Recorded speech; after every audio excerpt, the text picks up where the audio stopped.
حلقتنا النهاردة عن صينية الجلاش بحشوة الكنافة. صينية بقلاوة كده. أول حاجة هنقول بسم الله الرحمن الرحيم ونصلي على الرسول عليه أفضل الصلاة والسلام. هنعمل الشربات. معانا كوبايتين من السكر، معيار الكوباية بيكون واحد. حطيت كده كوباية ودي كده الكوباية التانية. هنضيف لهم كوباية ونص من المية، دي كده كوباية، وهنضيف النص التاني. مش هنقلب خالص ونحطها على النار. اول ما توصل للغليان بنزل بعصير ليمونه، وبعد كده ببتدي احسب 7 دقايق. بعد مرور 7 دقايق ببتدي اضيف قطعه من الزبده، طبعا بتخلي لنا الطعم بتاعها كويس. بعد كده بطفي عليها النار واسيب الشربات لما يبرد.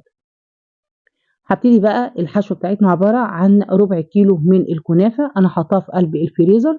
هبتدي ان انا كده اقطعها تقطيعه كده صغيره. لو هي بردك صبحه معاكي تقدري بردك ان انت تقطعيها كده قطع صغيره.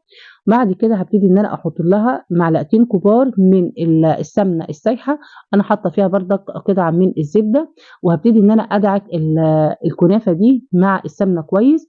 بعد كده هبتدي ان انا اشوحها على النار لحد ما توصل للون الاشقر الفاتح. بعد كده هبتدي انزلها من على النار وبديها كده معلقه كبيره من الشربات اللي انا كنت عاملاه وبديه تقليبه. هجيب الصينيه اللي هدخلها الفرن بحط فيها كده بديها مسحه كده من ماده دهنيه. بعد كده ببتدي اجيب ورقه الجلاش وحطيتها وهديها كده مسحه دهنيه. انا هنا مستخدمه صينيه مدوره. هحط كمان ورقه تانية، والاطراف اللي هي هنا زايده ببتدي ان انا كده اتنيها كده من تحت عشان تبقى بس مظبوطه معانا. هديها برضو كده مسحة بسيطة من مادة دهنية. بعد كده هبتدي ان انا اضيف بقى ورق الجلاش. هنا بعمله زي السبعة، هخلي السبعة كأنها زي السمبوكسة بالظبط، يعني تبقى نصها من جوه ونصها من بره. بعد ما حطيتها كده في قلب الصينية ببتدي ان انا اديها كده مسحة من مادة دهنية.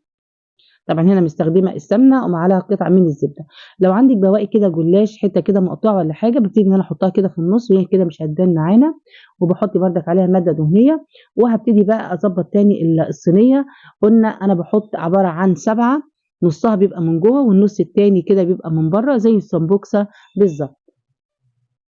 طيب هنا لفه الجلاش يا اما بتكون نص كيلو يا اما بتبقى 400 جرام، هي عامه بتبقى 400 جرام.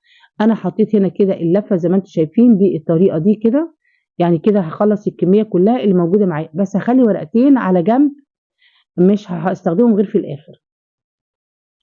دي كده الكنافه قلت لكم ان انا حطيت عليها معلقه من السيرب او الشربات وقلبته كده كويس. وبعد كده حطيت في قلب قاع الصينيه وابتديت ان انا اضغط عليها كده بحيث ان هي تكون مضغوطه كويس. بعد كده هبتدي ان انا اقفلها. حبيتي تحطي كمان تزودي مكسرات تقدري ان انت تضيفي، بس هي كده طعمها في منتهى الجمال.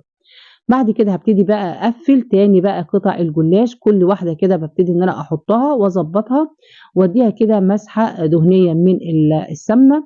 ودي كمان بتعمل معانا على التوريقه، يستحسن تضيفي سمنه مع زبده او سمنه بقى.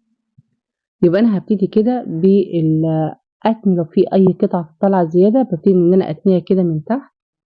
بعد كده بدي كده بالفرشه مسحه كده من الماده الدهنيه. وبعد كده ببتدي ان انا اخد الجزء التاني كده، هيبقى معاكي الطريقه سهله خالص يعني ما فيهاش اي صعوبه. خلاص هنبتدي نعمل كده لحد ما نخلص الكميه كلها. خلاص بقى كده هنقفل لحد بقى ما نقفل خالص كده. اخر حاجه دي اخر طبقه. هبتدي كده اقفل بقى الصينيه زي ما انتم شايفين بالطريقه دي. طبعا احنا كنا مخليين ورقتين كده على جنب. طيب خلاص بدي كده برضك كده مسحه دهنيه، ودي الورقه اللي انا كنت شايلاها ببتدي ان انا احطها، والاطراف بحطها كده من تحت الصينيه كده من تحت تحت الجلاش. هبتدي بردك كده ندي بردك كده بالفرشه كده مسحه. بعد كده هبتدي احط اخر ورقه نفس الطريقه، هسكنها كده. يبقى انا زي ما انا حطيت ورقتين من تحت حطيت بردك كده ورقتين من فوق.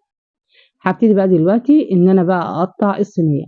هنا بتقطعها على حسب ما انت حابه، بس هو احسن حاجه ان انت تقطعيها كده تقطعات صغيره، يعني مربعات كده صغيره بتبقى جميله جدا.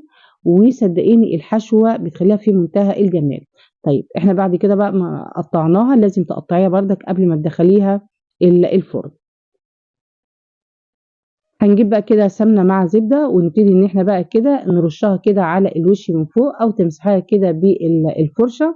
بعد كده هاقول لِك على خطوة مهمة، إن أنا باجيب بقى كده مَيّة وبابتدي إن أنا كده أنطّرها على الوش كده من فوق زي ما أنتم شايفين. بعد كده بادخّلها بقى على الفرن واحطها في الشبكة لحد ما تلوِّن كده من تحت ومن فوق. بعد كده بيكون معانا بقى الشربات بيكون بِرِد، باحط عليه رشة من الفانيليا وباقلّبه بقى تقليبة كويسة. بعد كده أول ما تخرج الصينية من الفرن بتكون سخنة والشربات بارد، بابتدي إن أنا أسقي الصينية، وبعد ما أسقيها بقى بالشربات بابتدي إن أنا أغطّيها وأسيبها بقى كده لحد ما تبرد خالص. ودي كده الصينية بتاعتنا أهي بعد بقى ما بردت، شايفين بقى منظرها وشكلها في منتهى الجمال. صدقيني الطعم بتاعها جميل جدًا، بتلاقيها مورقة، الكنافة بتدّيها طعم في منتهى الجمال. دي كانت حلقتنا، أتمنى يكون الفيديو عجبكم والسلام عليكم ورحمة الله وبركاته.